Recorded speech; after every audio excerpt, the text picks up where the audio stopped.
Nous avons tous une petite plage, une petite crique, une clairière, un hameau ou un chemin qui n'appartient qu'à nous, loin des sentiers battus, et que nous ne voulons partager qu'avec ceux que nous aimons. C'est cette France-là que nous voulons vous faire découvrir à travers 100 lieux qu'il faut absolument voir dans votre vie.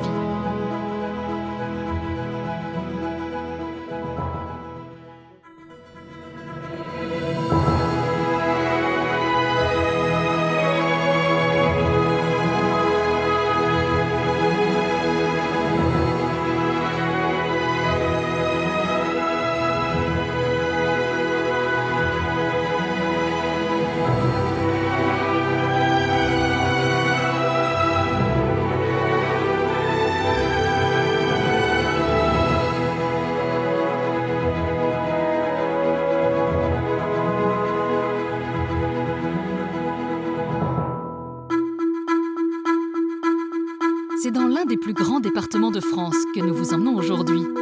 Entre l'Ain et la Savoie, cernés par la Suisse et l'Italie, la Haute-Savoie vous invite à découvrir ses sommets, ses lacs et ses rivières, mais aussi son histoire, ses saveurs, son terroir.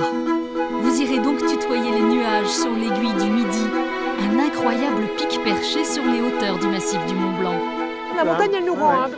On est obligé, parce qu'on est tout petit face à cette montagne. Vous vous amuserez des trésors insolites du Chéran, l'une des dernières rivières sauvages de France. Oh, dis donc. Et t'as eu la main heureuse. Et vous saurez tout sur la marinade de Ferrat, le poisson emblématique du lac Léman. C'est vraiment excellent. Ces trésors, vous allez les découvrir avec celles et ceux qui les aiment, les animent et les protègent.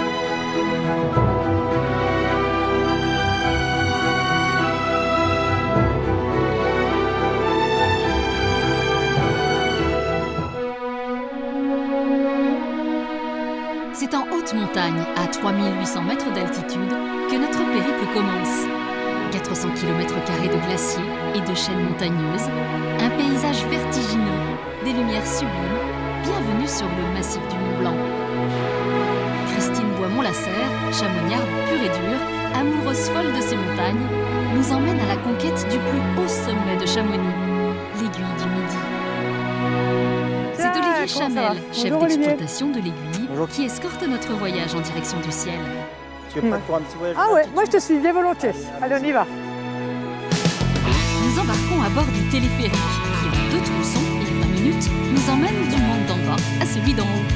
Plus qu'un simple moyen de transport, il s'agit là d'une véritable prouesse technique. On est en 2015, on est dans un téléphérique extrêmement moderne, mais quand je vois qu'il a été réalisé dans les années 50... Effectivement, donc le téléphérique de l'Humédie, c'est une aventure d'un siècle. Au fur et à mesure des connaissances technologiques, des avancées de la technologie, ils ont pu imaginer le téléphérique tel qu'il est actuellement. Un câble qui est tendu entre le plan de l'aiguille à 2300 mètres et l'aiguille du Midi qui est à 3800 mètres d'altitude, sans pylône. Ça, c'est impressionnant.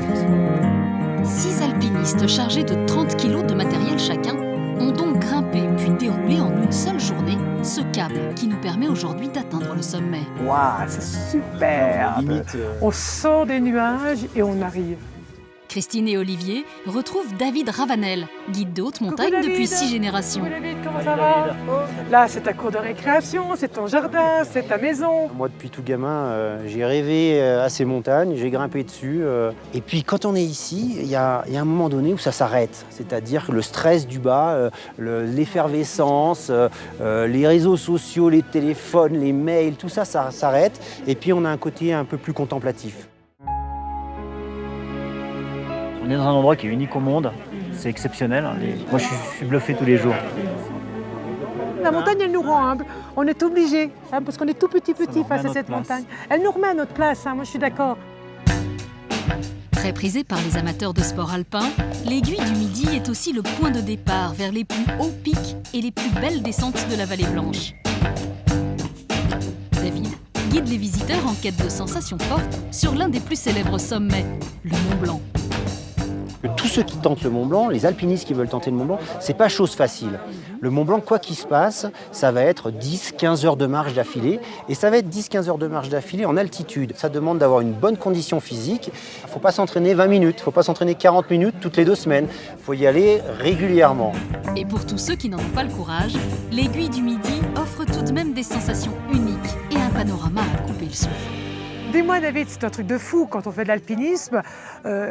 Sentir appréhender le vide. C'est quoi le vide? Tu veux vraiment savoir ce que c'est le vide? Oui, oui. Eh ben, viens, je vais te montrer. Allez, on y va.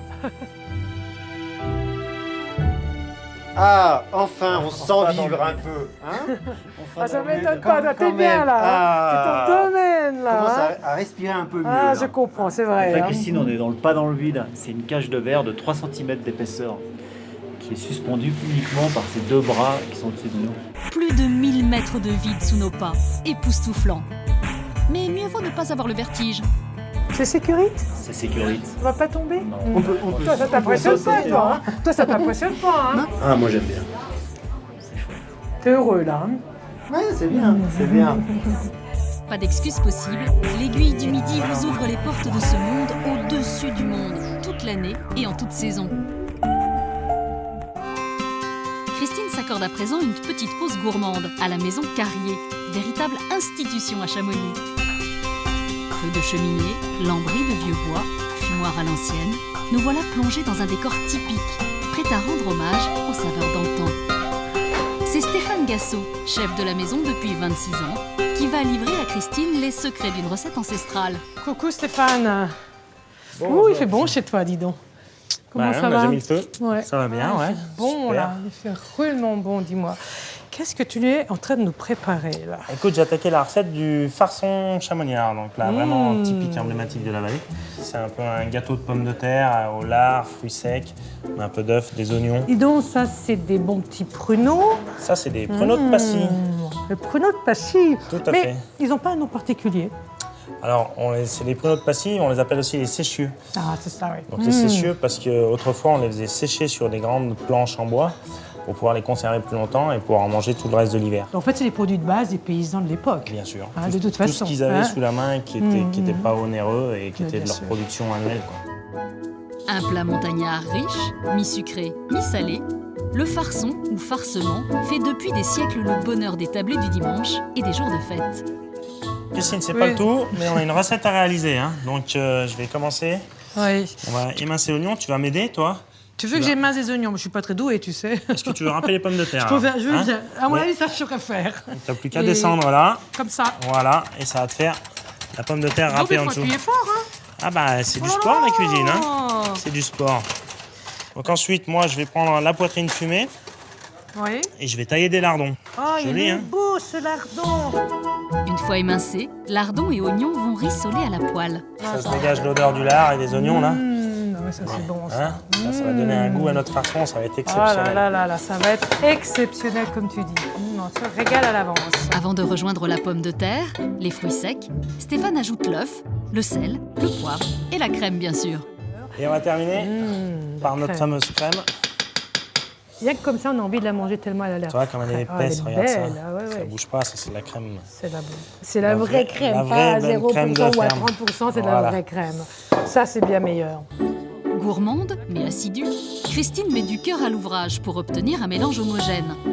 Et il ne reste plus qu'à chemiser le moule de lard fumé. Chemisons. Alors, je te laisse faire parce que moi, je suis pas très douée. Hein. Une fois garni, la préparation va cuire pendant 4 heures au bain-marie. Ma grand-mère le faisait le matin, le mettait avant d'aller à la messe et le retrouvait à la sortie de la messe à l'époque où les messes ça durait.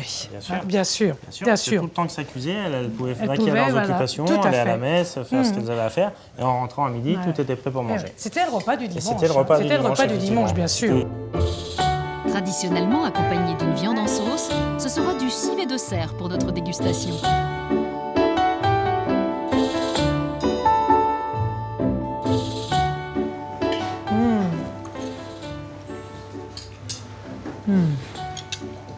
Trop bon. Ça te plaît vraiment, ouais. Ah oui, c'est vraiment délicieux. Il est fin, il est très très fin.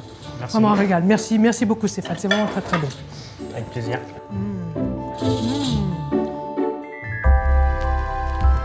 Le pays du Mont Blanc, c'est aussi une succession de petits villages typiques encerclés de chaînes montagneuses et de vallées.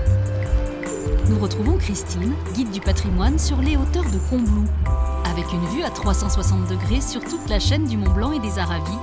Pas de doute possible, au premier coup d'œil, le charme opère. Bonjour Christine.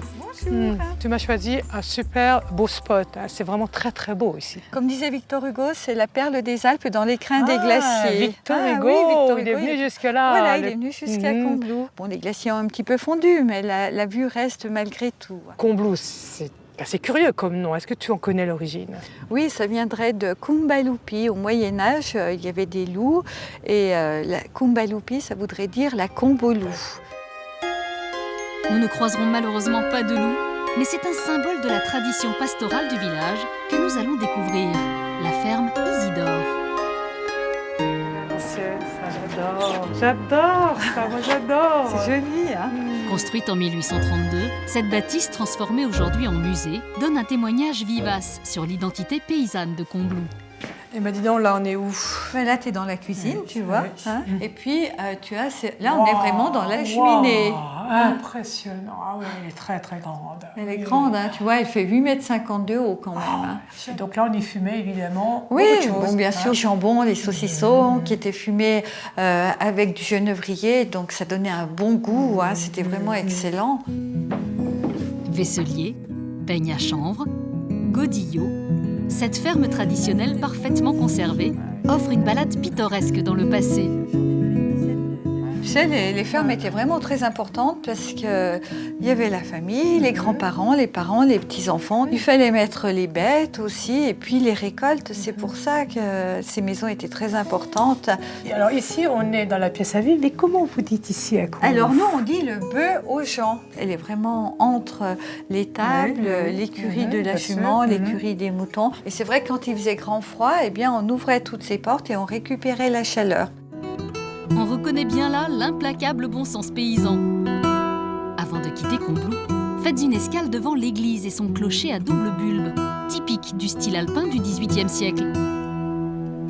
À l'intérieur, un retable baroque en bois sculpté, recouvert de 13 000 feuilles d'or, se dresse fièrement au cœur de l'église, un trésor patrimonial remarquable. Mais c'est une église d'un tout autre genre que Christine a tenu à nous faire découvrir, à une trentaine de kilomètres au nord, sur le plateau d'Assy. Station sanatoriale incontournable avant la Seconde Guerre mondiale, la commune de Passy abrite aujourd'hui un édifice culturel et spirituel unique au monde. Sous des allures de chalet de montagne typiques, dominé par un clocher de 28 mètres de haut, l'église Notre-Dame de Toute-Grâce est en réalité un chef-d'œuvre de l'art sacré du XXe siècle.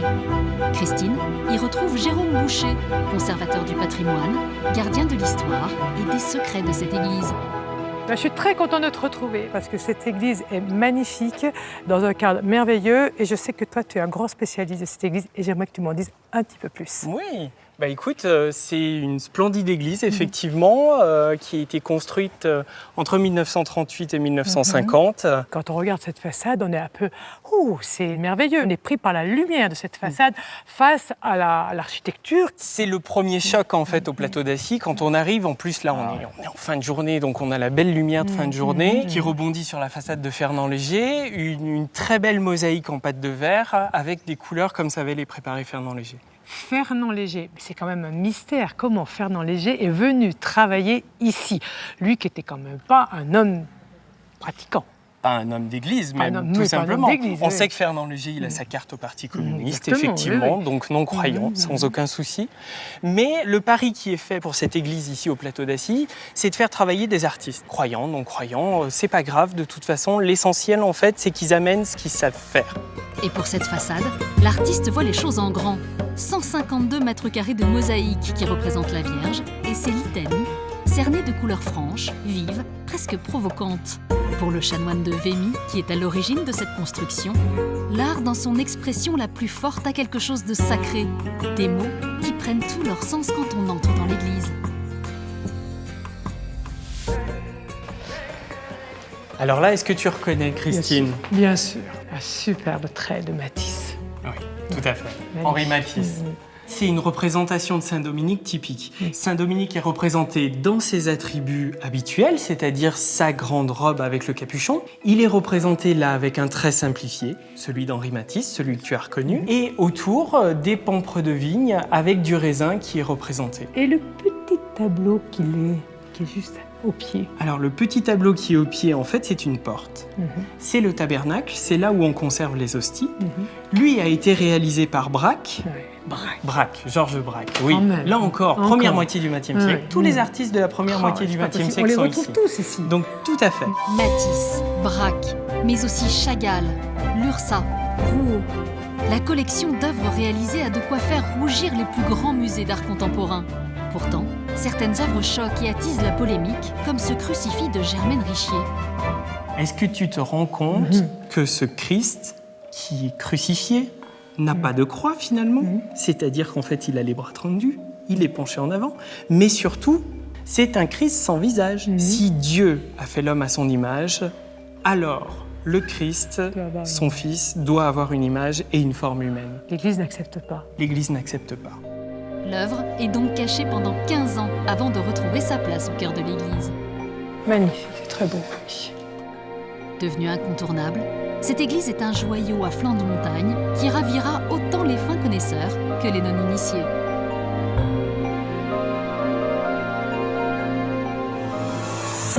Pas question de quitter le pays du Mont-Blanc sans passer par le massif des Fises, une montagne insolite aux allures de forteresse. Christine nous y emmène à la rencontre d'une curiosité géologique sans pareille. Un plateau calcaire de 1980 hectares qui semble pétrifié, figé hors du temps. Manu, guide de haute montagne, partage avec les visiteurs sa passion pour ce lieu hors norme, si cher aux Hauts-Savoyards. Oh, ça me fait plaisir de te rencontrer parce que tu sais, moi, tout ça, c'est vraiment des souvenirs d'enfance. Parce que quand on venait ici, c'était le désert de Platée. Et moi, le désert, c'était quand même quelque chose de très, très impressionnant. Alors là, on est au sommet du désert de Platée, puisqu'on est aux Grandes Platières, donc à 2480 mètres, au sommet du domaine skiable de Flaine. Donc on ne peut pas monter plus haut pour le moment. Pourquoi un désert? Parce que c'est quand même curieux. Pas d'eau. Pas d'eau. Il y a à peu près 200 millions d'années, jusqu'à il y a 50 millions d'années. Ici, c'était des océans. L'océan Tétis, on appelait ça. Et c'était en fait des mers plus ou moins chaudes, selon les époques, mais surtout des mers chaudes. À l'époque, ici, c'était les Bahamas. Moi, j'étais plagiste. Les mers laissent place aux glaciers, qui eux-mêmes finissent par fondre.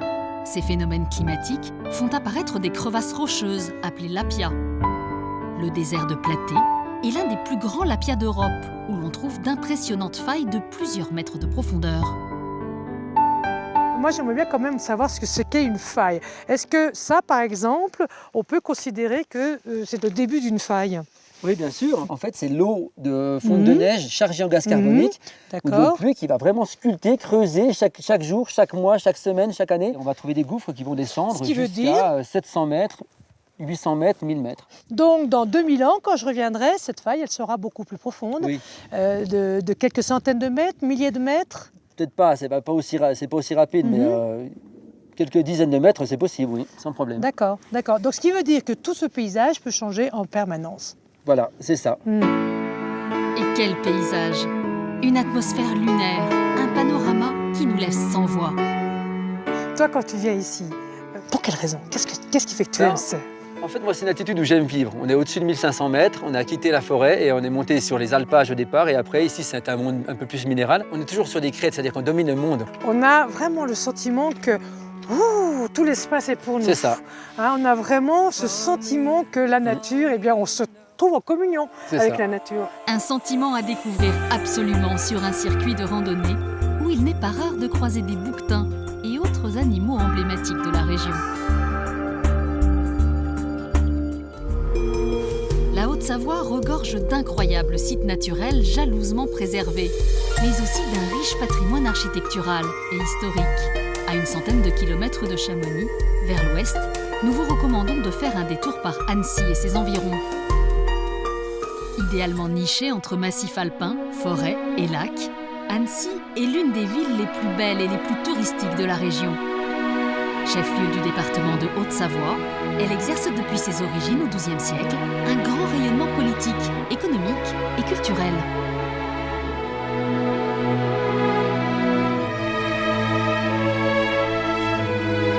Gilles est photographe de métier.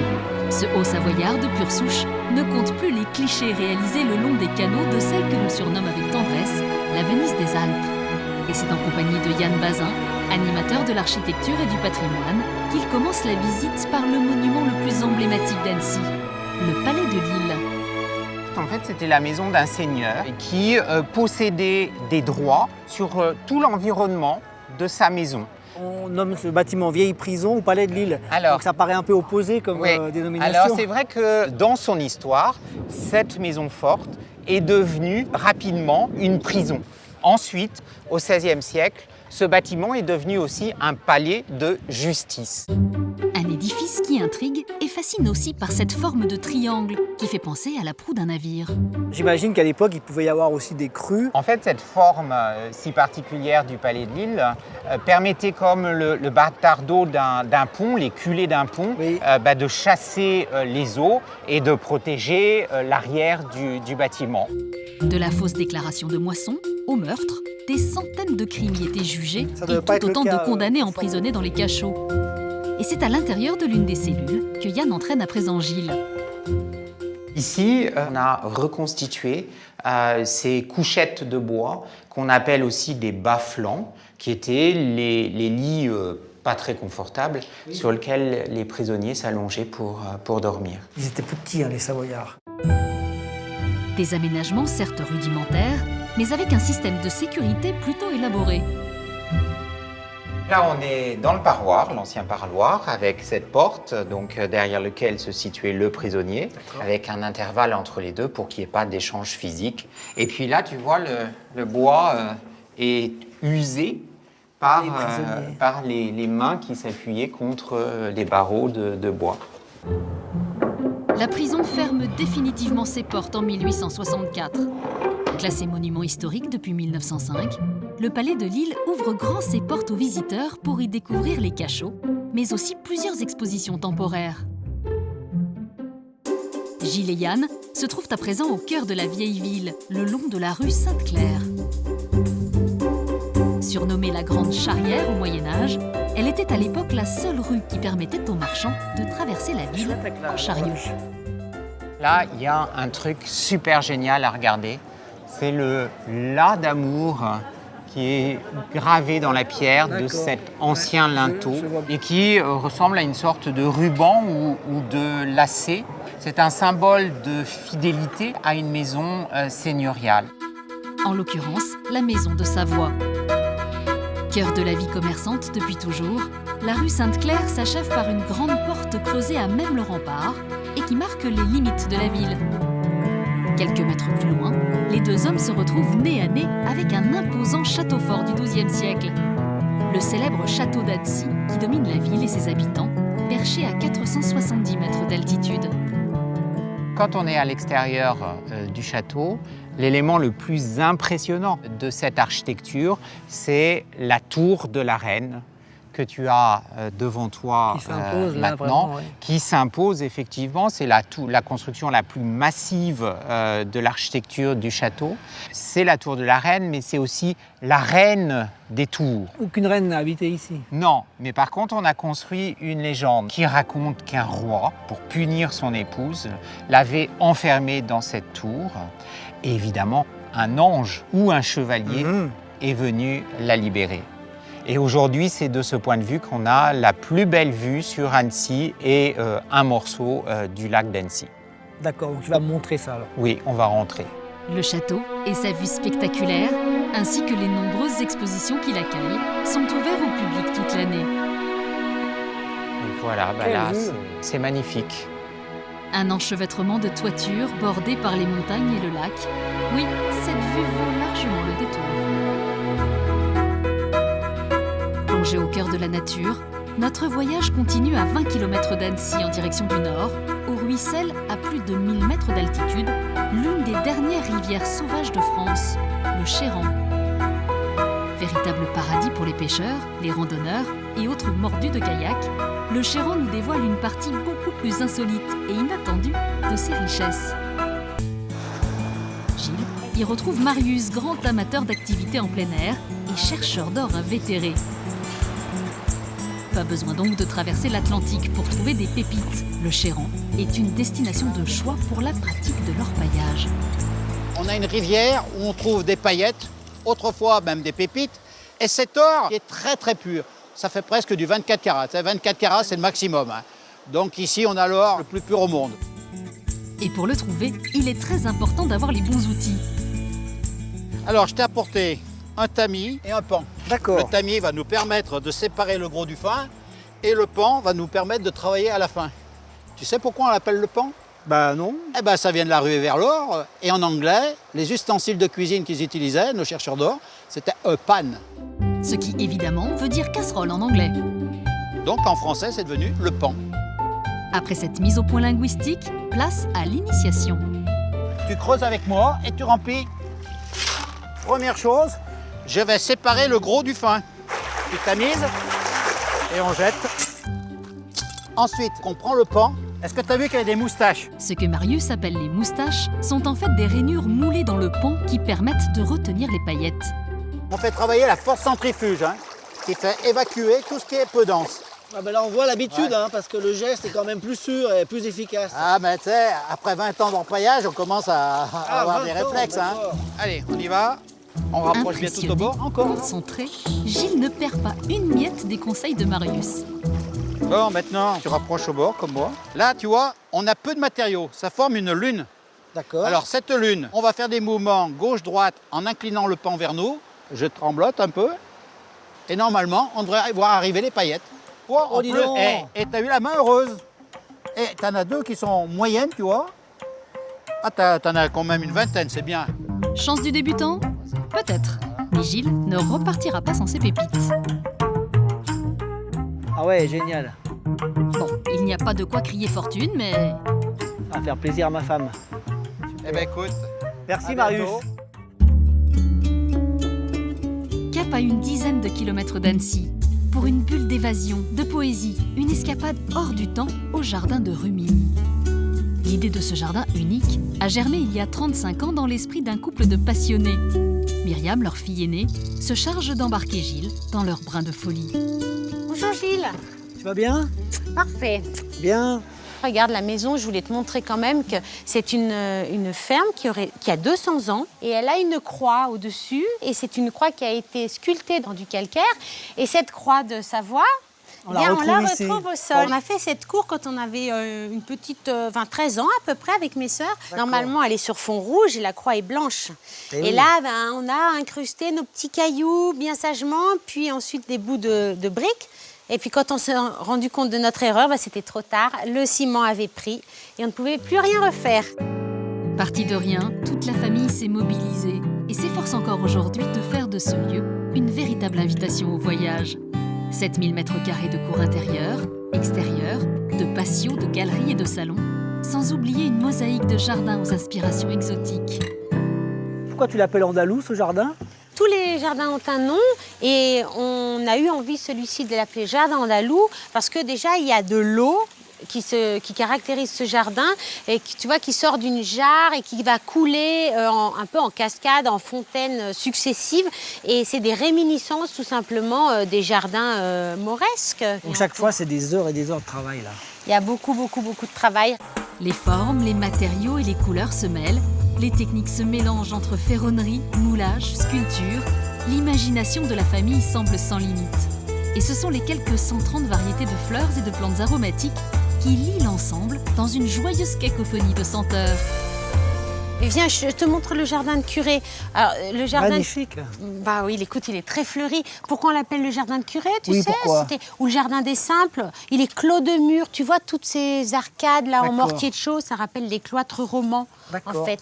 Mais tu sais, c'est maman qui s'occupe du jardin. Bonjour Nicole. Bonjour Gilles. Tu vas bien? Tu t'occupes de tes fleurs? Oui, tu vois. Est-ce que tu connais les fleurs? Je ne connais pas celle-ci, non. Eh bien, c'est les fleurs, c'est les fleurs qu'il y avait dans les jardins de grand-mère. Elles sont un peu démodées maintenant. Personne ne les connaît vraiment. Mais moi, je les aime beaucoup parce qu'elles sentent très bon, surtout le soir. Alors, et ça, c'est un autre type de fleurs. J'ai déjà vu, mais je ne me souviens plus le nom. Alors ça, c'est des cosmos. Et c'est vraiment les premières fleurs que j'ai semées en arrivant ici. Je ne connaissais rien du tout de jardinage. Et les cosmos sont tout de suite, elles m'ont tout de suite comblée parce que c'était vraiment à la fois des fleurs qui avaient tout de suite une allure, qui étaient faciles de culture. On y retrouve aussi de la menthe chocolat, du fenouil, de la verveine et des plantes aussi belles que savoureuses, comme la bourrache. On en fait des salades, on mélange ça avec de la roquette, de la laitue, toutes sortes de choses. Et ça fait des jolies petites salades, les émesclun, voilà. Enthousiasmé, Gilles se perd même quelques secondes dans les vapeurs de la Tanésie. Oui, c'est une petite odeur de génépi un peu là. Et c'est pas avec ça qu'on fait une liqueur aussi Oui, en effet, il y a des visiteurs qui m'ont dit qu'ils faisaient l'arquebuse. D'accord. Avec de l'alcool, un sirop de sucre et on laissait macérer les plantes. Et ça faisait une bonne liqueur digestive. D'accord. Cette escapade d'essence est accessible à tous entre avril et octobre, avec en prime un thé à la menthe fait maison en fin de parcours. Nous voici à Évire, une commune vallonnée de 2500 habitants, ponctuée de petits chemins et de ruisseaux. C'est ici que Jean-Christophe Hermann honore depuis près de 50 ans la tradition de la poterie savoyarde. Installée sous la superbe charpente d'une ferme de 1842, près de 2000 pièces anciennes composent une incroyable collection de poteries. Jean-Christophe en a même fait un musée ouvert au public. Ah, le lieu est magnifique, ouais. Dis donc, là, les poteries, ça ressemble pas tellement aux poteries savoyardes d'aujourd'hui. Non, pas tout à fait, parce que bon, ça c'est une houle médiévale. Une houle, c'est un pot à cuire, hein, les aliments. D'accord. Et tiens, ça c'est très curieux, ce truc-là. C'est ce qu'on appelle les tomières. On préparait la tome, c'est-à-dire on mettait le lait dans ces grands pots de forme ovale avec de la présure et on laissait chauffer ça sur le coin du fourneau. Et avec une poche, une louche, on prenait la tome qui s'était formée, on mettait dans les faisselles. Plus de 350 pots à lait, 150 bols et tout autant de pots à confiture. Ces objets d'autrefois nous livrent un témoignage unique et précieux sur la vie quotidienne des Hauts-Savoyards entre le XIIe et le XXe siècle. Qu'est-ce qui caractérise la poterie savoyarde? Il y a énormément de fantaisie, il y a beaucoup de couleurs. C'est finalement assez joyeux. La variété extraordinaire de tous les décors, de fleurs, de muguets, de tulipes. Ça, c'est la petite tulipe sauvage endémique à la Savoie. Dans son atelier, Jean-Christophe reproduit les gestes de ses aïeux qu'il a transmis à son fils, David. Ça a l'air tellement facile pour toi quand on doit faire. Qu'à cela ne tienne, équipé de son bleu de travail, Gilles est prêt pour son initiation. Un vrai potier, ouais. Pour que ça soit plus simple pour toi, je vais te la taper. D'accord. Une petite main, tu les trempes là-dedans. Voilà, là c'est bon. Et le but du jeu, ça va être de centrer la terre. Ça bouge quand même, hein? Ça bouge un petit peu, hein? Tu appuies pour que ça... Tu montes et tu serres entre tes deux doigts. Oula, j'ai accroché là. Ah là c'est le début de la fin. Là. Tourne un petit peu moins vite. Wow ouais. Voilà, très bien. Ouais, bon, bah... T'as fait une petite erreur. On est tous passés par là. Hein. Oui. Je peux faire un bracelet maintenant, peut-être. Ouais. Du tournage à la cuisson, en passant par l'émaillage, près de 30 étapes et une quinzaine de jours de travail sont nécessaires pour la réalisation d'une pièce. Le décor est certainement le moment le plus délicat du processus.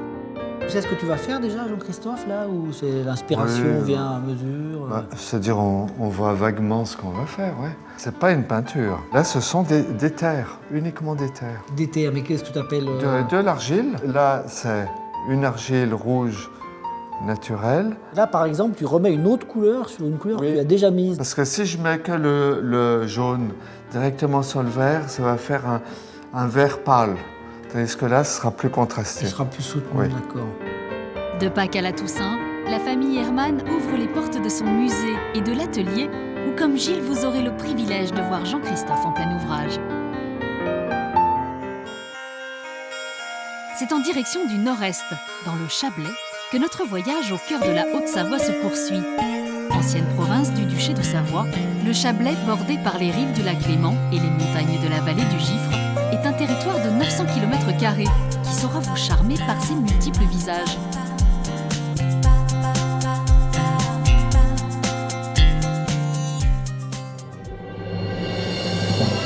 Des verts plateaux de l'alpage, au bord tranquille du lac, nous vous invitons à poser votre regard sur une vallée au nom plein de promesses. Abondance. Culminant à 2500 mètres d'altitude, largement ouverte sur le ciel et généreusement arrosée par de nombreuses rivières, Abondance nous dévoile ses richesses grâce à Marie. Jeune étudiante de 20 ans, elle est née et a grandi dans la vallée. C'est dans le cloître d'une abbaye du XIIe siècle qu'elle retrouve Nathalie, guide du patrimoine, passionné par l'histoire de ce monument. Salut Nathalie. Bonjour Marie. Tu vas bien? Bah ça va, écoute, et toi? Je suis ravie de t'accueillir ici à l'abbaye d'Abondance. Donc je vais te faire découvrir un petit peu le lieu de façon plus approfondie parce que je crois que tu la connais mais plutôt de l'extérieur. Bah ouais, de l'extérieur en fait, j'étais jamais rentrée ici. Il y a toute une symbolique dans ce cloître en fait qui est ouvert sur le ciel. Donc c'est le lien entre le terrestre, donc le sol, et le céleste, le ciel. Et puis une symbolique également au niveau de ces petites rigoles qui se rejoignent au centre. Donc ces rigoles, elles représentent les fleuves du paradis. D'accord. Et au centre, elles se rejoignent au niveau d'un puits. Métaphore du jardin d'Éden, cette cour est entourée de 4 galeries gothiques, ornées de sculptures et de peintures murales uniques. Chacune d'elles représente une étape du cycle de la vie de la Vierge. Ce qui est assez remarquable sur ces peintures, eh bien, c'est que les scènes bibliques sont replacées dans un environnement local. Mon petit coup de cœur, ce serait pour celle-ci. À ton avis, qu'est-ce qu'elle peut représenter? Bah, on voit bien la Vierge Marie qui essaye de partir du coup. Voilà, donc effectivement, c'est la fuite en Égypte. Hein. Alors, si on regarde, les personnages bibliques, ils ont été placés au bas de la peinture et tout le reste a été consacré au paysage.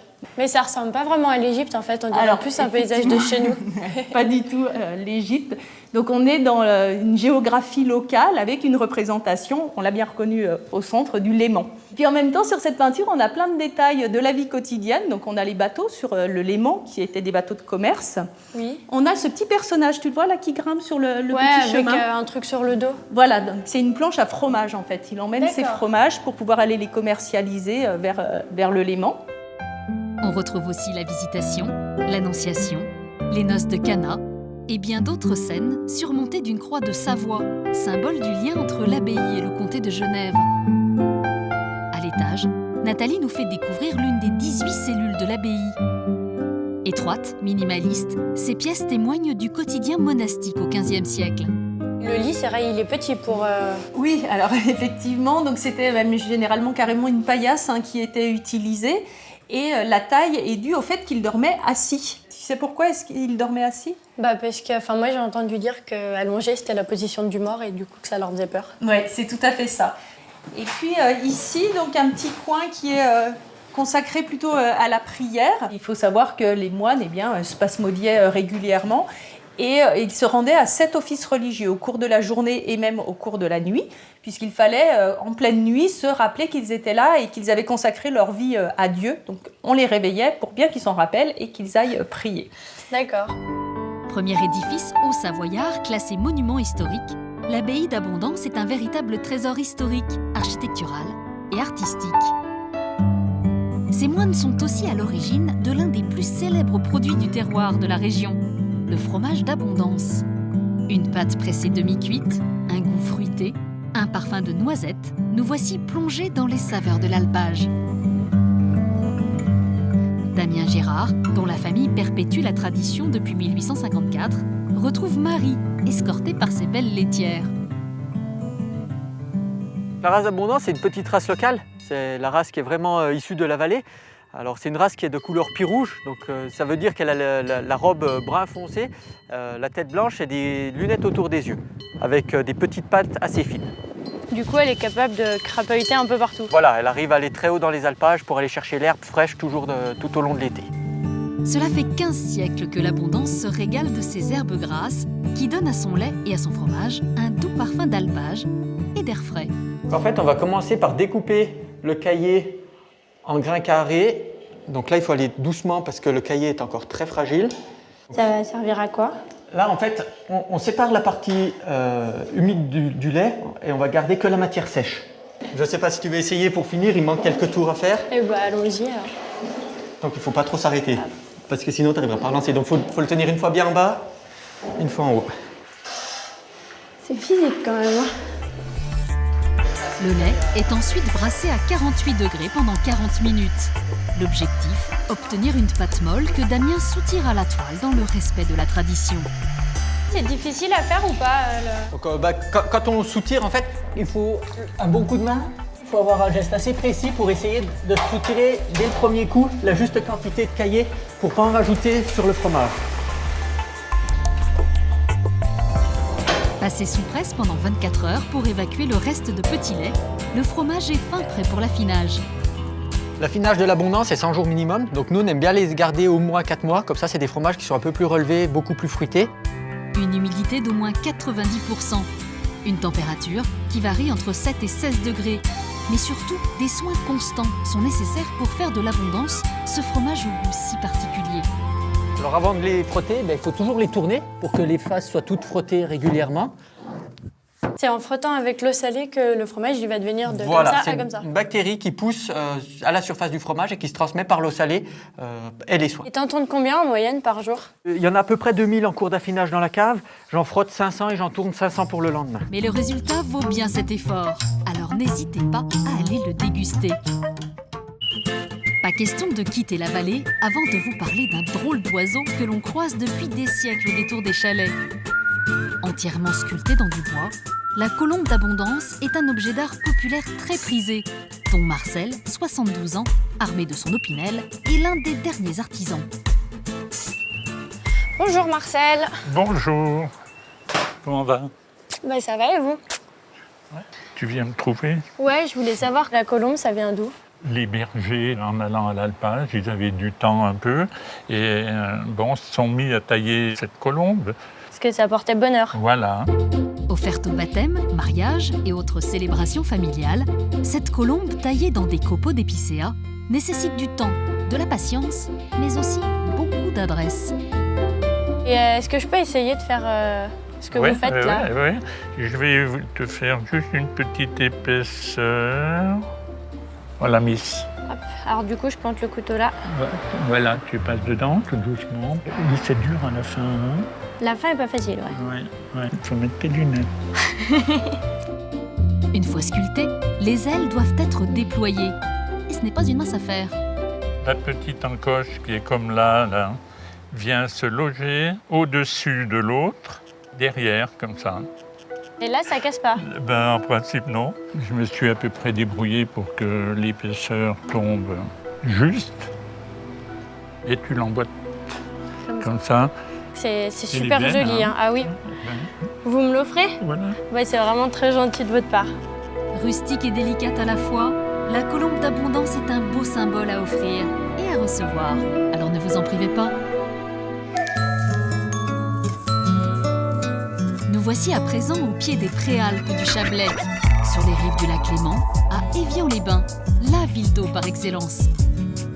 Marie y retrouve Evelyne, guide du patrimoine, passionnée par l'histoire thermale de la ville et de ses bâtisses belle époque, typiques de l'architecture d'avant-guerre. Salut Evelyne. Hey, salut Marie, ça va? Bien et toi? Oui, ça va. Écoute, je te donnais rendez-vous ici, puisque là, on a la source Cachat, donc la fontaine historique. La vraie de vraie alors. Exactement, voilà. La grande histoire, c'est vraiment la première guérison, le premier cas médical ici. Donc un aristocrate auvergnat qui est venu ici pour se soigner. Il a bu l'eau pendant tout son séjour ici. Et à la fin de son séjour, en fait, il était complètement guéri. Et puis la petite histoire, ça c'est la petite légende, c'est un écuyer qui voulait se marier avec la fille du baron local. Le baron, qui souffre alors d'un mal mystérieux, annonce qu'il donnera sa fille à qui le guérira. Grâce à l'eau de cette fontaine, que l'écuyer fait boire au baron tous les matins, c'est chose faite. Les noces des deux amoureux sont donc célébrées en grande pompe. Tu peux goûter si tu veux. Allons-y alors.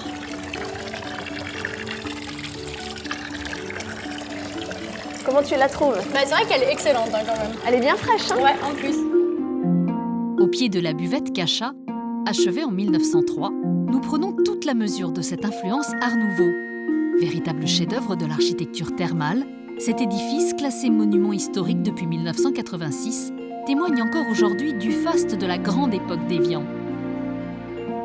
Là, imagine une folle atmosphère en fait. Il y avait une grande terrasse, les gens pouvaient s'asseoir, pas boire du vin blanc, mais juste de l'eau d'Évian, d'accord? Evelyne entraîne Marie à l'intérieur, là où fer forgé, bois et vitrail expriment toute la finesse du savoir-faire de l'époque. Tu as cette magnifique charpente, un peu comme une coupole de bois au-dessus de toi. Ça fait un peu comme les maisons chinoises en fait. Ouais, exactement. C'est aussi pour ça qu'on surnommait ce bâtiment le temple de l'eau. Parce que tu as un peu cet esprit pagode quand tu le vois de l'extérieur au niveau des toits. Est-ce qu'il y a quelque chose qui t'a un peu surpris là dans ce bâtiment autour de toi? C'est toutes les machines en fait. Ouais, exactement, on dirait des machines de torture. Un peu de torture, ouais. C'est ça. En fait, c'est ce qu'on appelle les instruments de mécanothérapie. Pour faire simple, c'est un petit peu la salle de gym de l'époque, tu vois, ou la salle de rééducation. Ça fait un peu peur quand même. Hein. Ouais, c'est ça. D'où mon appellation d'engin de torture. Des engins de torture et bien d'autres curiosités que vous pourrez découvrir grâce aux nombreuses expositions qu'abrite aujourd'hui la buvette Cachat. C'est à Meillery, un petit village de pêcheurs au charme atypique, que notre découverte du Chablais se poursuit. Marie retrouve Jonathan Pertuiset, fils, petit-fils et arrière-petit-fils de pêcheurs, qui depuis l'âge de 16 ans plonge ses filets dans les profondeurs du Léman. Salut Marine. Salut Ça va? Jonathan. Bien et toi? Oui. Prêt pour un petit tour de pêche? Bah parti, ouais. Allez. Je suis jamais montée sur un bateau de ma vie. Ah, le baptême de l'eau Voilà. sur le lac. Habiter nos montagnes dites cyprès sous un lac et puis pas fait de bateau encore. Jamais. 310 mètres de profondeur, 70 km de long, le lac Léman est le plus vaste lac alpin de France. Sa forme atypique de croissant et son calme placide attirent depuis toujours la curiosité des touristes et l'inspiration des artistes. Mais c'est son poisson sauvage, le ferrat, qui en est la richesse la plus prisée. Ce métier, c'est par passion. C'est un plaisir. Chaque jour, c'est différent en plus. On ne sait jamais ce qui nous attend. On peut avoir une grosse truite, un gros brochet. Et puis le paysage change tous les jours. Parce que le soleil se lève tous les jours, mais jamais pile poil au même endroit et jamais comme pareil. Voilà les ferrats. Voilà le poisson de nos lacs alpins. Et c'est quoi les particularités de ce poisson? C'est un poisson qui est assez D'accord. fragile. Il faut quand même le manier avec soin. C'est pour ça qu'on prend la glace et tout sur le bateau tout de suite, parce que c'est un poisson qui n'aime pas le choc, pas les chaleurs. Celle-là, c'est déjà une belle ferra, parce que nos ferras font plutôt entre 400-500 grammes pour les plus petites. D'accord. Et puis jusqu'à 1,5 kg pour les plus grosses qu'on pêche. Un butin qui se retrouve en grande majorité à la table des restaurateurs de la région. Tu peux quand même essayer de monter un poisson. C'est méga lourd. Bah ça va, si t'as rien à faire l'été prochain. Voilà. Rentre en formation. Tiens encore un peu. Ça, tu montes un peu de filet dans le bateau. Une fois que t'as du filet, on prend le poisson. On lui enlève la maille qui est dans la bouche. Après, on la fait glisser.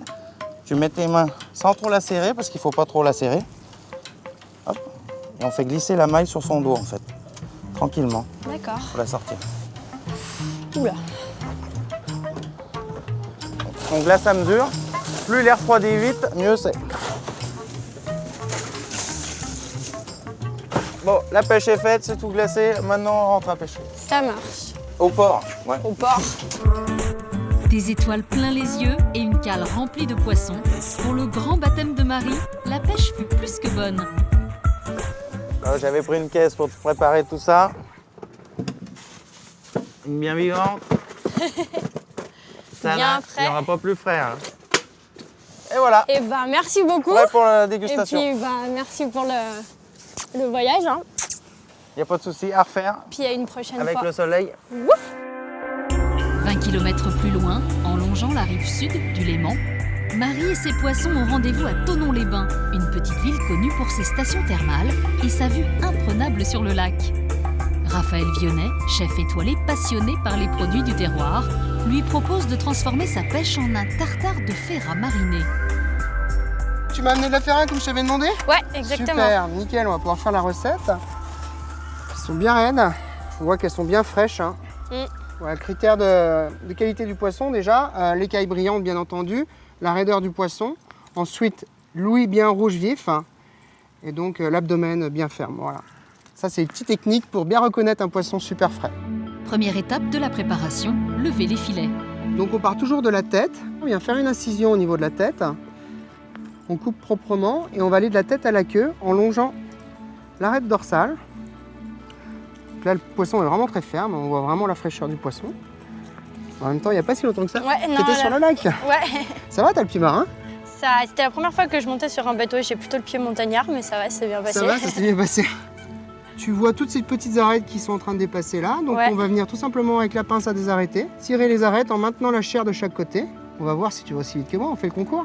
On va essayer. Donc là voilà, avec ton doigt tu les relèves légèrement. Alors t'en as dès le début de la tête. Ah, c'est pas si simple hein. Elles sont accrochées. J'ai pas assez de poignées, voilà, pour tirer. Ah voilà. Une fois levé, le filet est taillé en jolis cubes réguliers d'une épaisseur d'environ 5 mm. On y ajoute de la ciboulette fraîchement coupée et une marinade de vinaigre balsamique blanc, réduite aux 2/3, avec 2 gousses de vanille, de l'huile d'olive, du sel, du poivre et le tour est joué. N'hésite pas à bien aller au fond. À peine 15 minutes de préparation et nous sommes déjà prêts à dresser. Donc tu prends tes petites tranches de mangue, tu viens les étaler pour faire plus ou moins un cercle. Tu viens dresser dans ton petit cercle. On va faire un petit dôme de tartare de Ferrat. Et on va être généreux, hein, on en met un petit peu plus. Ça se voit, hein, je suis gourmand. Hein. Tu vas voir, on va avoir des gouttelettes de vinaigre balsamique et d'huile d'olive. Et la petite touche du chef? Au dernier moment, un peu de pétales de souci. Donc les fleurs que j'ai ramassées tout à l'heure dans le potager. Et pétales de cosmos qui a un arôme un peu de pétales de rose, un peu confituré. Et tout ça, ça se mange? Tout ça, ça se mange. Tu vas goûter? Ouais. C'est vraiment excellent. Trop bon. Moi, je t'embauche quand tu veux. Hein. Ok, bah y a pas de souci. Allez, continue ton péri. Ciao. C'est sur un petit goût de miel vanillé que s'achève donc notre voyage à travers la Haute-Savoie. Vous savez à présent que cette région regorge de surprises, de joyaux historiques, naturels et gastronomiques qu'il faut absolument voir ou goûter une fois dans votre vie.